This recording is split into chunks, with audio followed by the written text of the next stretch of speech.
I'm trying to build this podcast to help with my real estate career, but I love doing this podcast, man. What I'm trying to do is I want to have a lot more debate because I enjoy debate.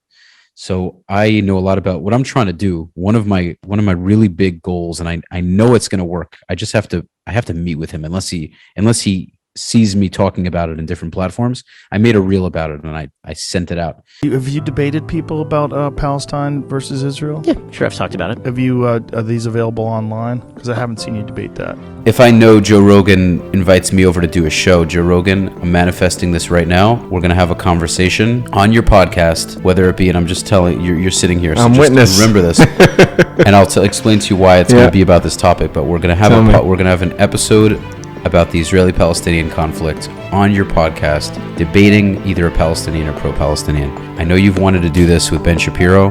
I'm your guy. Let's make it happen. Whenever I meet you, I'm going to pitch this to you.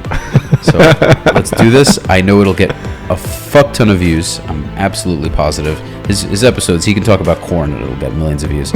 But this would be a phenomenal episode. I want to get on Joe Rogan and talk about the Israeli-Palestinian conflict. Do you know who Ben Shapiro is? You ever heard of him? Yeah, of course. So he had Ben Shapiro on for 2 episodes. The second time he had him on was a few months ago.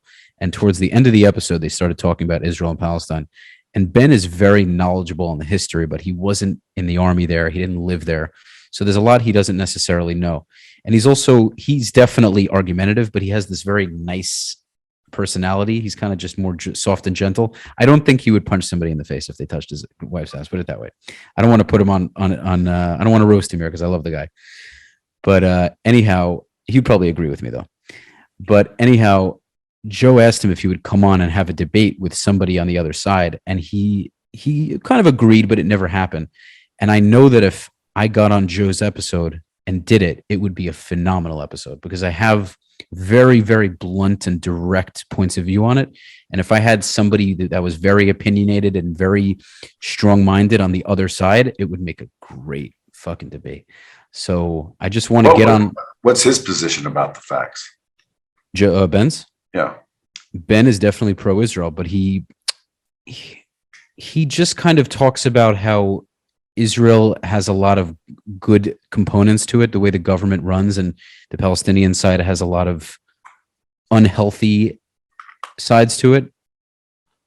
But he doesn't really go into the real nitty-gritty of it, and that's what I want to talk about. I want to talk about why, at the end of the day, we are where we are now, and people have to get used to it. So we can go into it now. It's just totally off topic, but I would love to do it on yours, man. I know this is totally different than what you usually post.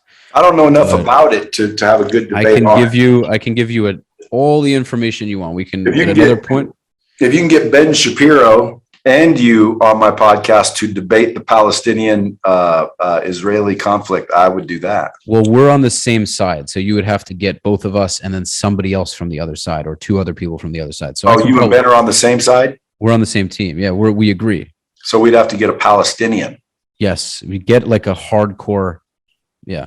And I know of a few. Like I know. Dude, we just signed up a customer here at Lightspeed. He's Palestinian. It's perfect. He's a Palestinian Muslim. Well, that's what they usually are, Brad.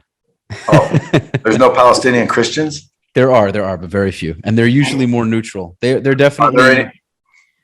Are there any Israelis that aren't Jewish? Of course. So why'd you say it like all Palestinians are Muslims? Because Palestinians are generally Muslim. Look, I'll give you the quick rundown. Israel is a democratic state. It's the size of New Jersey. It's mostly Jewish, about 70% Jewish. You have Palestinians that have Israeli citizenship, and they're called Israeli Arabs, but they're technically Palestinian. Then you have Christians. You have all different kinds of people. You have a mix of some African people that are not Jewish. You also have Ethiopian Jews, but you have a mixture of all different. You have some Asians, you have some Thai people that came and they ended up living. So you have a sprinkle of a bunch of different people. Everyone does what they want. Everything's great. Then there are Palestinian territories. So there's what's called the West Bank, and then there's Gaza. I'm sure you've heard of Gaza. The West Bank's the best bank, no? It's a dangerous bank. That's where I was. That's where I served. So it's a disputed territory with a bunch of Israeli and Palestinian villages. So basically, you have the West Bank, and then you have Gaza on the other side, on the south, in the south west. The West Bank is actually on the eastern part of Israel, but it's west of the Jordan River. That's why it's called the West Bank. So it's a very hostile territory, and we've been fighting since 48, even earlier. Long story short, my argument, and it would be a great debate, like I said, is the Jews and the Arabs fought for the land in 48, which is ruled by Britain. It was called the British Mandate of Palestine. So the Palestinians didn't have their own land. The British ruled it.